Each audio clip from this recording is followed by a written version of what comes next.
Sanction খেয়ে ওরা বলে ভয় পাওয়ার কোনো কারণ নাই। তার মানে তারা যে ভয় পাচ্ছে সেই আওয়াজ কিন্তু বাংলাদেশের জনগণের কানের ভিতর পৌঁছে গেছে। ঢাকা জেলা বিএনপির পক্ষ থেকে আপনাকে স্মরণ করিয়ে দিতে চাই, বাংলাদেশের মাটিতে আর লগি বৈঠার খেলা হবে না। বাংলাদেশের মাটিতে লাশের উপর নৃত্যের খেলা হবে না।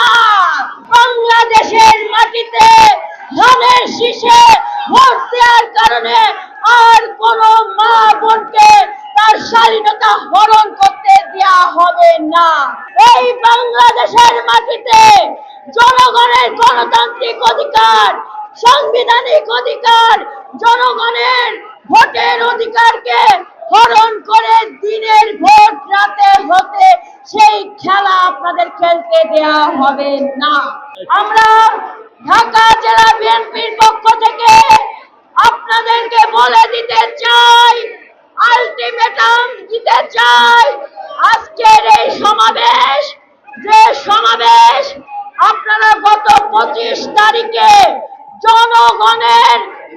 জনগণের সমাগমের কথা চিন্তা করে ভয় পেয়েছিলেন, প্রশাসনকে সাথে নিয়ে ঢাকা জেলা বিএনপির মঞ্চ আপনারা রাতের অন্ধকারে ভেঙে দিয়ে প্রমাণ করেছেন আপনাদের পায়ের তলার মাটি ভেঙে গেছে, গড়ে গেছে। তাই সংগ্রামী ভাই বোনেরা, ধৈর্য ধরুন। নেত্রী বলেছে ধৈর্য ধরুন। আমাদের নেতা দেশনায়ক জনাব তারেক রহমান বলেছে আমরা ক্ষমতায় যাওয়ার জন্য আন্দোলন করছি না, আমরা জনগণের অধিকার জনগণের হাতে পৌঁছে দেওয়ার জন্য আমরা আন্দোলন করছি, আমরা সংগ্রাম করছি।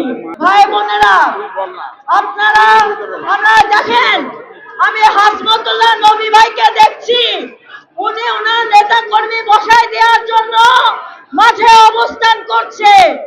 আমি আপনাদের সবাইকে অনুরোধ করবো আপনারা একটু বসে যান। কিন্তু ভাই আপনারা বসায় দেন, দোহানবাবগঞ্জের লোকজনকে বসায় দেন। আপনারা ডান সাইডে কেরানীগঞ্জের নেতৃবৃন্দদেরকে বলবো আপনারা যদি আমাদেরকে মানেন আপনারা সবাই বসে যান, সবাই বসে যান। যুব দলের ঢাকা জেলার নেতৃবৃন্দরা আপনারা সবাই বসে যাবেন, ছাত্র দলের নেতৃবৃন্দরা। ভাইরা, আমরা আর কোন সময় এই অবৈধ সরকারকে দিতে চাই না। স্যাংশন খেয়ে ওরা বলে ভয় পাওয়ার কোনো কারণ নাই। তার মানে তারা যে ভয় পাচ্ছে সেই আওয়াজ কিন্তু বাংলাদেশের জনগণের কানের ভিতর পৌঁছে গেছে। বাংলাদেশের জনগণ এখন ভোটের অধিকার চাই, মানবাধিকার চাই, সুশাসন ফিরে পেতে চাই, ন্যায্য মূল্যে নিত্য প্রয়োজনীয় জিনিস কিনতে চাই।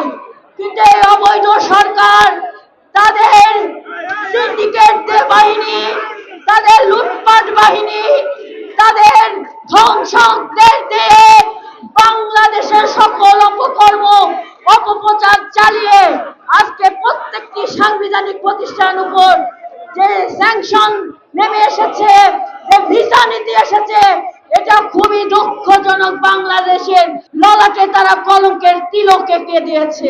তাই আমরা বলবো ঢাকা জেলা বিএনপি অঙ্গ সহযোগী সংগঠন ঐক্যবদ্ধ মুষ্টি হয়ে ঢাকার রাজপথ, ঢাকা জেলার অলিগলি দখল করে এই অবৈধ সরকারের পতনের মাধ্যমে আমরা জনগণের সরকার প্রতিষ্ঠা করব, দেশনায়ক জনাব তারেক রহমানের হাতকে শক্তিশালী করব।